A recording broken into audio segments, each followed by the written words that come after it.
Boa tarde, gente. Estou eu aqui fazendo meu trabalho de casa, aproveitando um pouquinho do sol, do ar livre, trabalhando no quintal. Bom, na semana passada eu falei acerca de algumas questões trabalhistas quando estivermos nesse período aí do coronavírus. O governo federal, após o meu vídeo, ele editou a medida provisória 927, que discorre sobre adoções de medidas trabalhistas pelos empregadores nesse período. Tudo isso foi em função do Decreto Legislativo número 6, de 20 de março de 2020, onde o governo declarou estado de calamidade pública.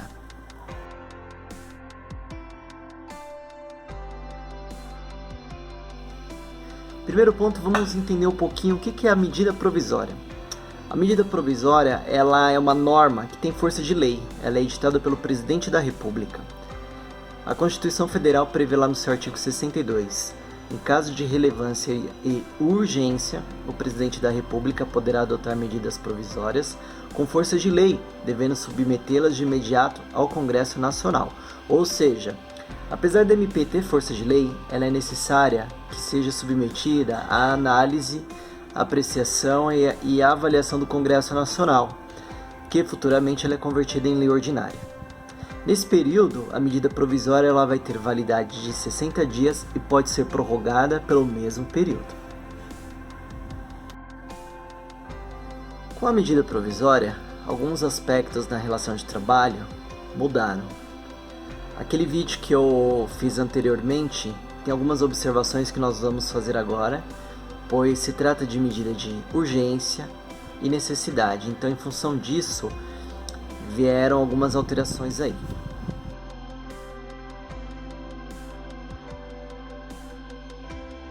A primeira coisa que nós temos que analisar é o que? A força maior. Nós explicamos no vídeo anterior que a CLT ela prevê lá no artigo 501 algo chamado força maior, que é o que? Diz o artigo: entende-se como força maior todo acontecimento inevitável em relação à vontade do empregador e para a realização do qual este não concorreu direta ou indiretamente. Infelizmente, nesse período, nós estamos dentro dessa situação de força maior. Ninguém esperava que viesse essa pandemia, ninguém esperava que se passasse a ser uma situação de calamidade, de urgência, de necessidade. Primeiro ponto, de proteção à saúde e à vida do trabalhador. Então vamos lá, vamos seguir.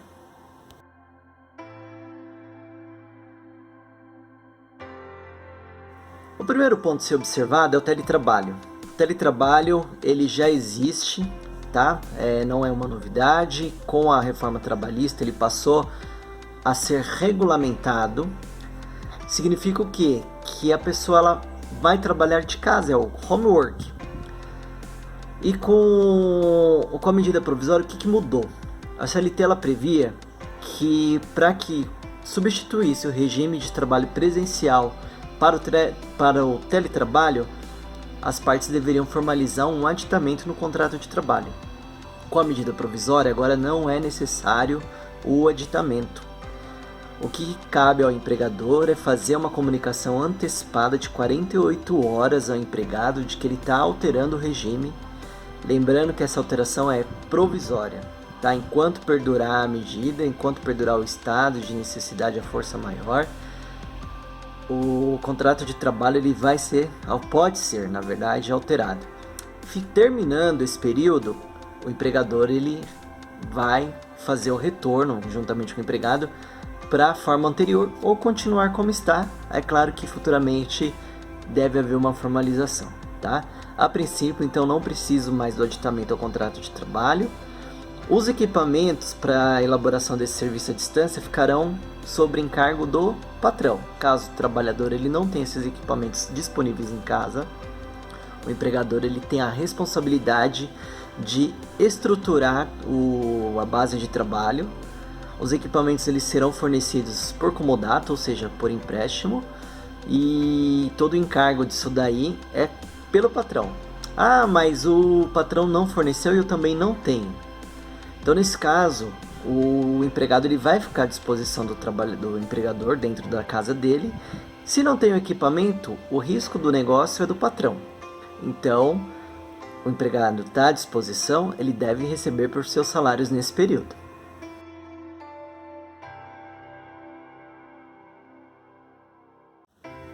Antecipação das férias individuais. Nesse período, poderá haver antecipação da concessão de férias, ou o empregador deverá comunicar ao empregado com prazo de 48 horas, e essas férias não podem ser inferior a 5 dias. Uma coisa que há que se destacar é o que? Não há necessidade do empregado ter concluído aquele período aquisitivo, ou seja, os 12 meses para concessão para ter direito a essas férias. Então, mesmo que ele ainda não tenha completado esse ciclo, o empregador já pode conceder as férias individuais. Com relação a 1/3, as férias normalmente nós vamos fazer o pagamento dela e acrescentar 1/3, que é o terço constitucional. Esse 1/3 ele fica suspenso nesse período, mas o empregador tem que fazer o pagamento dele até o período em que for fazer o pagamento da gratificação natalina. Ainda falando das férias individuais, uma coisa muito importante: os profissionais da área de saúde ou daquelas funções que nós chamamos de essenciais para esse período, o empregador ele poderá cancelar as férias e chamar novamente essas pessoas para o trabalho.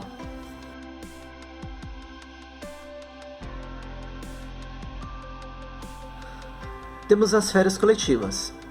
Também nós falamos anteriormente que as férias coletivas, para que haja concessão, deve haver a comunicação às autoridades sindicais ou administrativas. Com a medida provisória, está dispensada essa comunicação formal. Caberá ao patrão também comunicar aos empregados no prazo de 48 horas, pode ser apenas por um grupo ou para uma coletividade para todos os empregados.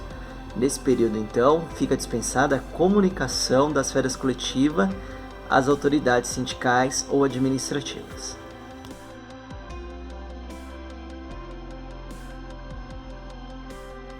Uma outra situação que a medida provisória permitiu é a antecipação dos feriados.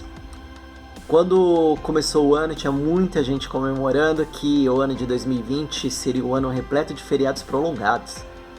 Infelizmente, com a medida provisória, o empregador agora ele tem a possibilidade de antecipar o descanso desses feriados. Ou seja, o empregado, quando chegar ao feriado em si, ele vai trabalhar justamente porque está antecipando aqui. Uma outra possibilidade é a compensação ou inclusão no banco de horas desse período. Com relação aos feriados religiosos em específico, não houve mudança. O que acontece nesse caso? Só poderá haver antecipação dos feriados religiosos na hipótese do empregado autorizar, ou seja, aí tem que ter um acordo entre as duas partes.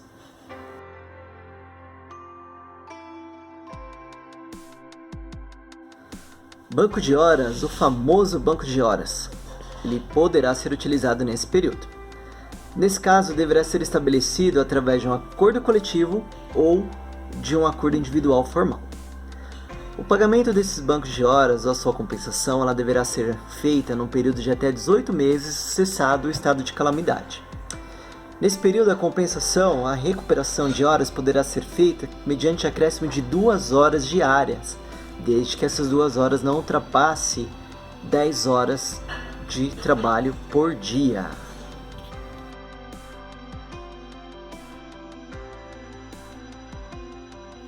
Os exames médicos.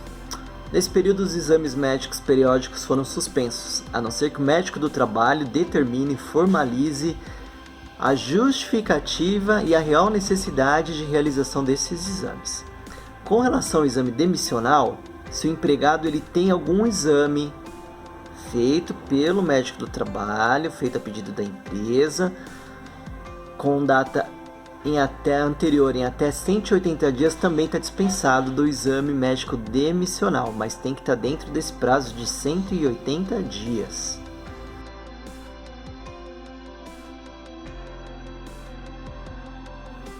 Algo que está gerando grande preocupação, apesar de todos os outros pontos também ser preocupantes, mas esse é o que mais está afetando, é em relação à suspensão de salário.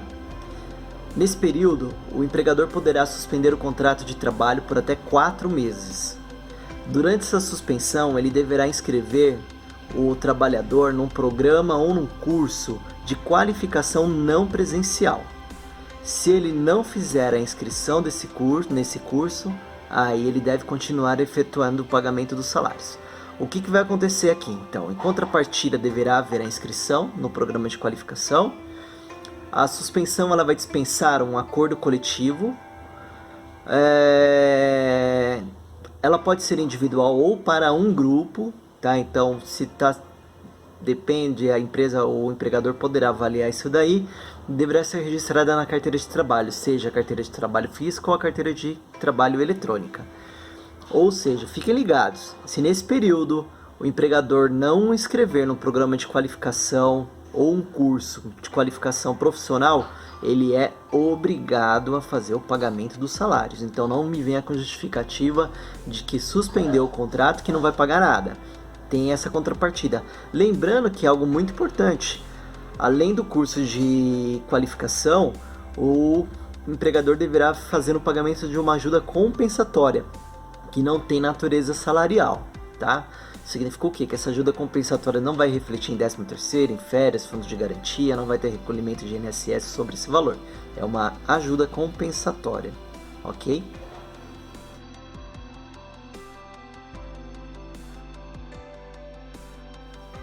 Quanto ao fundo de garantia, os contratos suspensos, a legislação do fundo de garantia já prevê que não há obrigatoriedade de fazer o recolhimento dos mesmos.